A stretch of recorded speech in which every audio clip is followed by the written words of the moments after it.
सन्माननीय आदरणीय विजयजी बनसोडे साहेब तहसीलदार पाचोरा साहेबांना देखील विनंती करतो की आपण व्यासपीठावर यावं। आदरणीय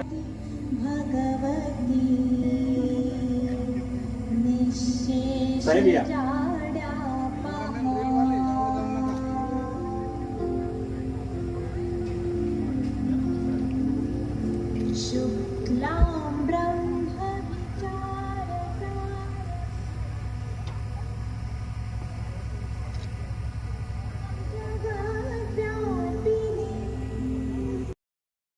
नर्मदा इंटरनॅशनल स्कूलच्या ज्ञानोत्सव या माझ्या जीवनातला अतिशय आगळा वेगळा अशा या कार्यक्रमासाठी या ठिकाणी उपस्थित असलेले महाराष्ट्राचे प्रसिद्ध असे व्याख्याते आदरणीय गणेशजी शिंदे सर, ज्यांनी आत्ताच आपल्याला अतिशय सुंदर असं मार्गदर्शन की ज्यांनी मला गेल्या वर्षभरापासून या शाळेच्या निर्मितीसाठी प्रचंड अशी साथ दिली आणि भविष्यातही देतील असे आमचे मित्र प्राध्यापक संजय पाटील सर, ज्यांनी या पाचोरा तालुका आणि परिसरातील अनेक विद्यार्थ्यांना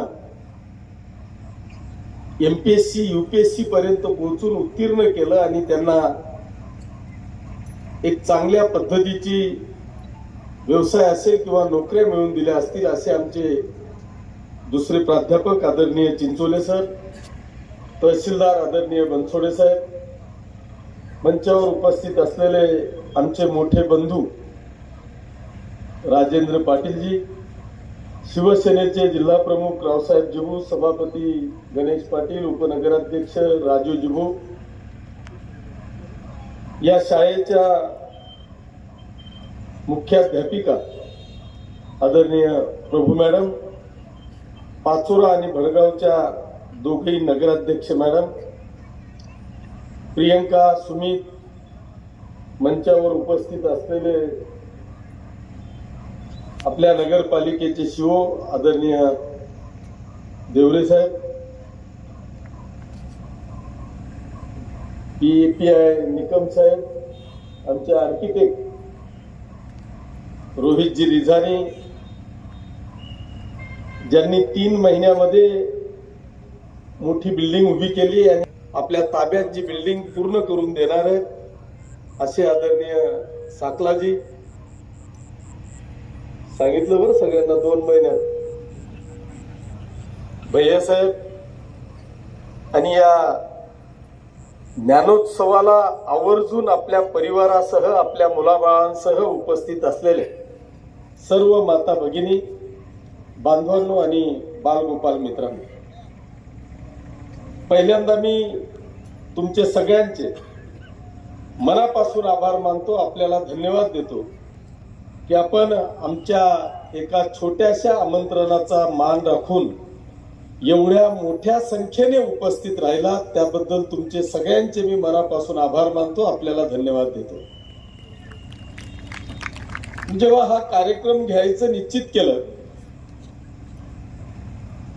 अस्मिताताई राहून गेल्या, सॉरी, जेव्हा हा कार्यक्रम घ्यायचं निश्चित केलं त्यावेळेस मला अनेकांच्या अशा सूचना होत्या सर की आपण एखादी हिरोईन आणावी, गायनाचा कार्यक्रम ठेवावा आणि मग प्रचंड अशी पब्लिक त्या कार्यक्रमाला येईल। पण मी त्यावेळेस सगळ्यांना ह्याच सूचना दिल्या की तुमचा सगळ्यांचा मी मान राखतो, परंतु मला ज्याला खरंच या ज्ञानोत्सवाचा आनंद घ्यायचा आहे, या ज्ञानोत्सवामध्ये सामील व्हायचं आहे, मला अशाच लोकांची ह्या कार्यक्रमाला आवश्यकता आहे। इथं गाण्यांना किंवा तमाशासाठी मला कोणालाही बोलवायचं नाही, आणि म्हणून मी म्हटलं की आपण या ज्ञानोत्सवाच्या या बुद्धिजीवी कार्यक्रमासाठी आपण सगळेजण एवढ्या मोठ्या संख्येने आलात त्याबद्दल खरोखर मी तुमचे मनापासून आभार मानतो. बांधवांनो, मी अनेकदा असा म्हणजे ज्या दिवसापासून मी आलो राजकारणामध्ये, अर्थात त्याच्याही आधी मी अनेक प्रकारचे व्यवसाय केले आणि त्या सगळ्या व्यवसायांमध्ये तुमच्या सगळ्यांच्या आशीर्वादाने मी यशस्वी झालो. नुसता व्यवसायात यशस्वी झालो नाही तर व्यवसाय सांभाळून तुमच्या सगळ्यांच्या कृपा आशीर्वादाने व्यवसायाच्या बरोबरच राजकारणामध्ये सुद्धा यशस्वी झालो. मला वाटतं गेल्या 25 वर्षाच्या माझ्या राजकीय प्रवासामध्ये तुमच्या सगळ्यांच्या आशीर्वादाने, कृपेने आजपर्यंत अपयशाचं सर्टिफिकेट माझ्या जीवनात मला कधीही घेण्याची वेळ तुम्ही सगळ्यांनी कधीच येऊ दिली नाही. हे माझं सगळ्यांच्या कृपेने हे माझं मी भाग्य समजतो. पण मी आज वेगळ्या विषयामध्ये जातोय, ते म्हणजे या ज्ञानोत्सवाच्या या नर्मदा इंटरनॅशनल स्कूलच्या रूपाने. सर, मला एक निश्चितपणे या ठिकाणी सांगावं असं वाटतं की मी कधी कधी विचार करतो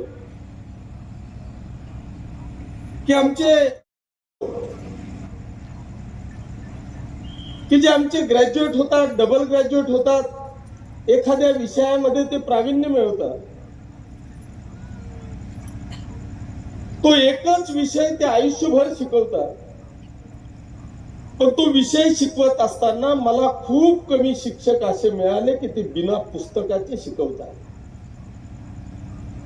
आमचा एक शिक्षक एक विषय आयुष्यभर शिकवतोय, पण तो कधीच बिना पुस्तकाचा शिकवत नाही. आणि आमचा एक विद्यार्थी ज्याला 7-8-10 विषय आहेत त्याला फक्त 6 महिने शिकवायचं आहे आणि तुम्ही त्याला बिना कॉफीची त्याच्याकडून अपेक्षा करताय की यांनी प्रचंड मार्कांनी उत्तीर्ण व्हावं.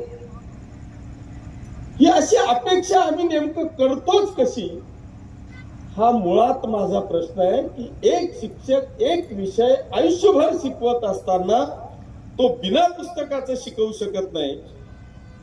दुसऱ्या बाजूला तुम्ही संत ज्ञानेश्वर महाराजांवर तासोन तास व्याख्यान देतात.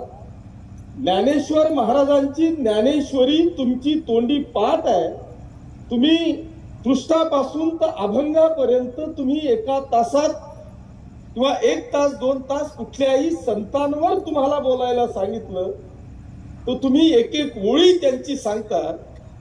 पण आमचं असं का आहे? आणि आता त्याचं उत्तर मला वाटतं ह्या वर्षी आपल्याला पाहायला मिळेल की या महाराष्ट्रामध्ये 10वी आणि 12वीच्या स्ट्रिक्टली एक्झाम झाल्या, त्यांना सीसीटीव्ही मध्ये किंवा व्हिडिओ शूटिंग मध्ये त्यांना ठेवलं गेलं. मला असं वाटतं की ह्या वर्षी 70% वरती निकालच जाऊ शकणार नाही, किमान 30% विद्यार्थी आमचे नापास होतील. मग आम्ही त्यांना सपोर्ट करतो का? आम्ही आमच्या विद्यार्थ्यांच्या पालकांचं आम्ही फसवतोय का? त्यांचा मार्कांचा फक्त 90%, 95%, 99% हे मार्क्स आम्ही घरी दाखवून त्या पालकांची आम्ही फसवणूक करतो का? आमच्या शाळेची पटसंख्या वाढवण्यासाठी आम्ही सगळं हे पाप करतो आहोत का? असं म्हटलं तरी वावगं ठरणार नाही. आणि म्हणून मी असा विचार केला की हे सगळ्यात महत्वाचं. आज जर का तुम्ही पाहिलं तर साहेब, आज आमचा मोलमजुरी करणारा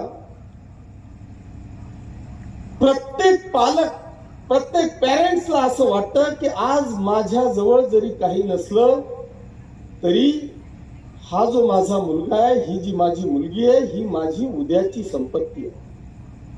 आणि ही संपत्ती वाढवण्याच्यासाठी मी माझ्या पोटाला चिंता देईल, पण मी याला शिकवेल. आणि हा शिकला की खूप मोठा अधिकारी होईल. तो ज्या दिवशी अधिकारी होईल त्या दिवशी खऱ्या अर्थाने ही माझी संपत्तीत वाढ झालेली मला दिसेल. ही प्रॉपर्टी मी जपेल, हा प्रयत्न माझा या ठिकाणी सर्वसाधारण मोलमजुरी करणारा पालक या ठिकाणी पाहतोय. साहेब, मी आपल्याला माझ्याच या शाळेचं एक उत्तम उदाहरण देईल की एक साफसफाई करणारा पाचोरा नगरपालिकेचा तो कर्मचारी आहे की जो सफाई कामगार आहे. त्याला मला वाटतं 15-20-25 हजाराच्या वरती कदाचित पगार नगरपालिकेमध्ये नसेल. या शाळेची पहिली ऍडमिशन कोणी घेतली तर तो सफाई कामगारांनी घेतली. त्याच्या मुलीची ऍडमिशन त्यांनी घेतली.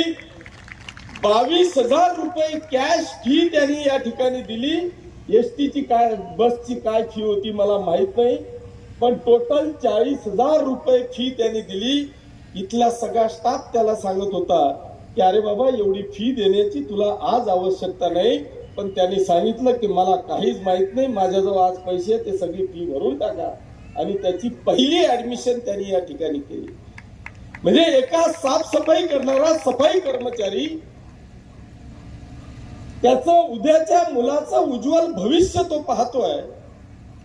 म्हणून तो आपला मुलगा, आपली मुलगी ही उद्याची आपली प्रॉपर्टी आहे. आणि ती प्रॉपर्टी सांभाळताना तो ज्याच्यावर विश्वास ठेवणार आहे तो तेवढाच विश्वासू असला पाहिजे. जर त्यांनी तुमचा विश्वासघात केला तर मात्र ती प्रॉपर्टी राहूच शकत नाही. असे अनेक उदाहरणं कदाचित आपल्याला पाहायला मिळतील. आणि म्हणून ही सुरुवात करताना अनेक उदाहरणं या ठिकाणी बांधवांनो, नेमकं मला काय करायचं आहे हा एक 2-5 मिनिटाचा विषय मी या ठिकाणी घेईल, कारण आपल्याला सगळ्यांना आदरणीय शिंदे सरांना ऐकायचं आहे. मी हा जो कार्यक्रम, म्हणजे आपली शाळा चालू होणार आहे 11 जूनला, पण आपण हा कार्यक्रम घेतोय 22 मार्चला. तर ही संकल्पना मला वाटतं प्री वेडिंग पासून आली. आता तो ट्रेंड आलाय प्री वेडिंगचा.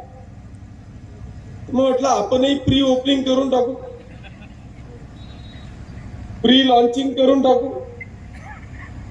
आणि म्हणून आज नेमकं मी काय करणार आहे, ही शाळा नेमकं काय करणार आहे, हे आपल्याला सगळ्यांना सांगण्यासाठी खऱ्या अर्थाने हा आजचा कार्यक्रम आहे. बांधवांनो, मला अनेकदा अशा चर्चाही बाहेर पाहू. तुमचं सगळ्यांची साथ आणि सहकार्य जर का माझ्या सोबत असेल म्हणण्यापेक्षा मी प्रश्नार्थी बोलणारच नाही. तुमच्या सगळ्यांची साथ ही माझ्या सोबत आजपर्यंत कायमस्वरूपी आहे. आणि त्या साथीच्या भरोश्यावरच एक मोठं ज्ञानार्जनाचं काम बांधवांनो मी हाती घेतलंय. ते यशस्वी करण्यासाठी आपल्या सगळ्यांच्या आशीर्वाद आणि शुभेच्छा या माझ्या आणि माझ्या परिवाराच्या, या नर्मदा इंटरनॅशनल स्कूलच्या पाठीशी असतील अशी एक रास्त अपेक्षा या निमित्तानं करतो. पुन्हा एकदा तुमचे सगळ्यांचे मनापासून आभार मानतो आणि थांबतो. धन्यवाद. जय हिंद, जय महाराष्ट्र.